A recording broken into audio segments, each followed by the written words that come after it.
Hello all, James here. I want to refer to the People versus GCW show that happened in the Hammerstein Ballroom this weekend. It was a success, the show, if nothing else, because of just how much stuff that happened on the show sort of permeated the wider wrestling sphere as far as news goes. Some good, some not so good that I'll be discussing in a future video. But one thing I want to make mention of, and that I sort of glanced at, and then it's completely washed over me, and then I just moved on with my life, was PCO. Or when I was a young boy, he was Jean-Pierre Lafitte or Quebec Pierre, whatever you want to call it. It's Pierre Carl Ouellet, by the way. He went to GCW to do an angle. And strange enough, as PCO, we thought he was with TNA, and he was signed with TNA at the time. Turns out he isn't, but that gets to the point in a second. So why would he, as a TNA wrestler, be at a GCW show? Well, then, in full PCO character mode, he stood in the middle of the ring, and then he was handed a belt, the TNA Digital Media Title, to be precise, the belt that he still has and is the champion of.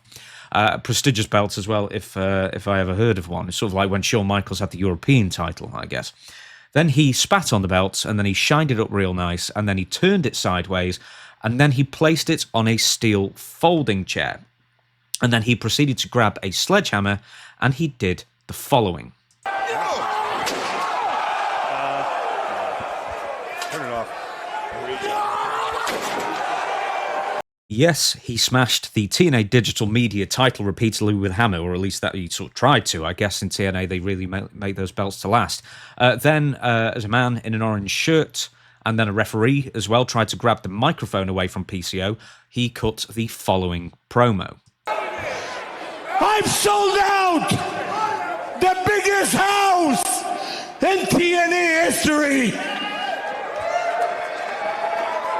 I sold more t-shirts in one night than any TNA.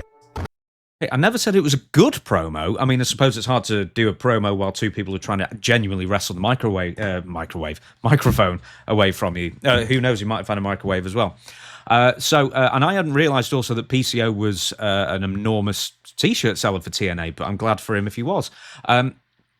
It seemed like yet another shoot angle to get people talking about PCO or to trash TNA, especially because TNA and WWE are now in cahoots formally with a multi-year deal. We'll be talking about that in a second as well. But it's sort of like, what was GCW trying to accomplish with this? But here's the thing. It was a shoot. It was real. It was not an angle, which when you're just watching it there, you sort of just assume it was. And I sort of assumed it was. I hadn't really given any more thought to it. And that's according to numerous people, including Tommy Dreamer, who I believe isn't above perpetuating an angle for storyline, for storyline reasons. He works with TNA, so why wouldn't he? But apparently the situation with PCO is genuine. He didn't tell people at GCW what he was planning to do. He just did it, and that's why it sort of ended so abruptly. Even when you heard that promo, then it sort of goes, and then it just ends, and then they move away and go to a pre-tape thing. Here's what Tommy Dreamer said. I was told what happened when I got off the panel, and I was like, okay, guess he went PCO crazy. Move forward and pivot. It was not an angle, just something that happened. This is from Wrestling Inc. I'm reading this off. Dreamer speculated that PCO may have smashed the championship to make some noise now that his time with TNA has come to an end. Which is actually probably to a point what's happening, as well as some frustration with TNA as well, which we'll get to in a second. PCO isn't the first person to bring another wrestling company's belt, another wrestling company's property, to a competing show's television, or in this case, pay-per-view. Ric Flair, Medusa are probably the most famous people to ever do that. That was both in the 1990s, and sort of like, here's the danger of comparing those two situations, though, is that WCW and WWF, respectfully, had planned to present an opposing company's belt onto their television show for one reason or another. With Medusa's case, it was to humiliate WWF because she said the WWF title, women's title, means nothing. And for Ric Flair's case, he was being brought in as the real world's champion because in many fans' eyes, maybe he was at the time. It was still at WWF, and even though it was WCW, it was the remnants of the NWA. That being said, Ric Flair had to give the big gold belt back. Medusa actually ended up keeping the belt, but the problem with both of those is that the WWF and WCW, respectfully, the wronged parties in these cases, took the opposing company to court and won. as well. So it's a big old legal issue along with trademarks and intellectual property, and especially with the WWF, with the WWF or WCW logo, but WWF logo on WCW television was a big issue. And WWF successfully argued that showing and mistreating WWF property on WCW television harmed the WWF product. A lot of initials there. Goodness knows if this will lead to GCW getting sued. It is possible, even if they claim that they didn't know what was going to happen and it just happened and they tried to stop it as soon as possible, because, it did appear, the belt was denigrated, etc. So why did PCO smash the TNA Digital Media title? Well, toward the end of last year, PCO's contract was running up, and TNA and PCO had agreed verbally to renewing the contract and continuing their relationship. Then towards the end of the year of 2024, TNA started cost-cutting measures, which you may have noticed because quite a few people in TNA have been leaving. I don't quite have a list in front of me, but there was like 5 or 6 names that came out, including, I guess, Josh Alexander, who actually wanted to leave a year ago, but TNA's rolled his contract over. So he's also leaving, but there were a few others, including a ring announcer.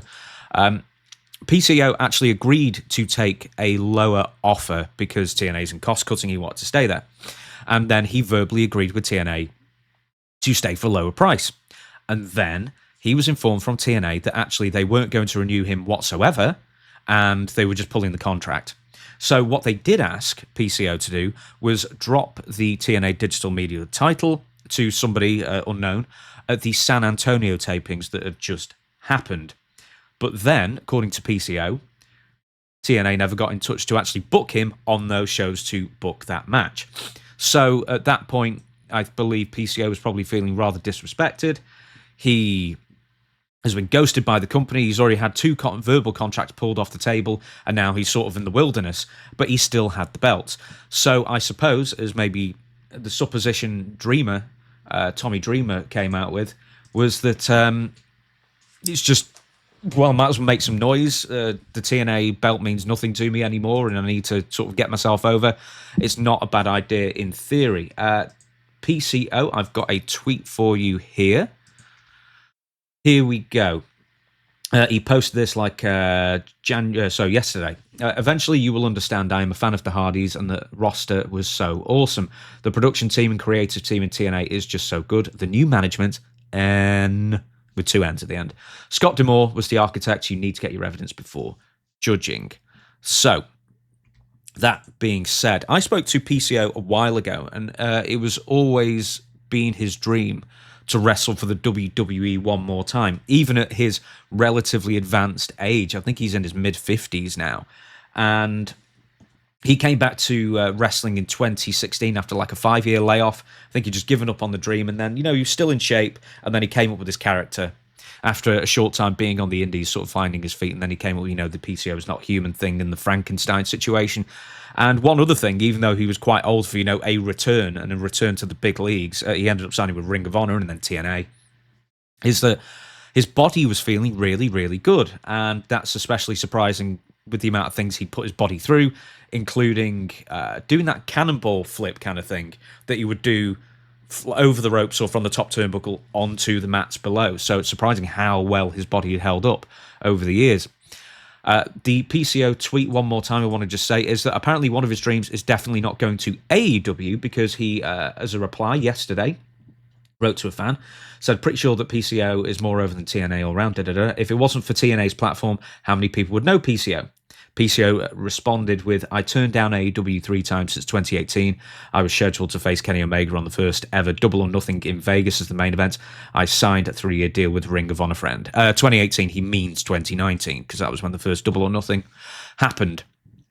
That being said, now he's not with TNA, and WWE and TNA have just formalized and signed a multi-year agreement to be working together. It does seem that dream is now even more remote, since he's now disrespected a TNA title as a shoot, I guess you would say. I really hope for because he was so nice when I spoke to him. He's a really nice fella.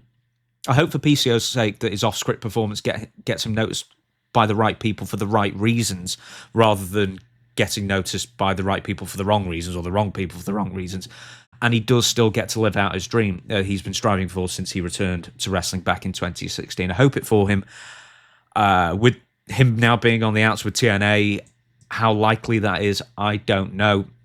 But anyway, that's the video. That is the whole situation. It was all real, apparently, even though it played out like an angle that we've seen 100 times before. Apparently, that was a genuine action that GCW did not know about. We shall keep an eye on it, and we'll see what happens, and hopefully PCO will be signed by someone real soon.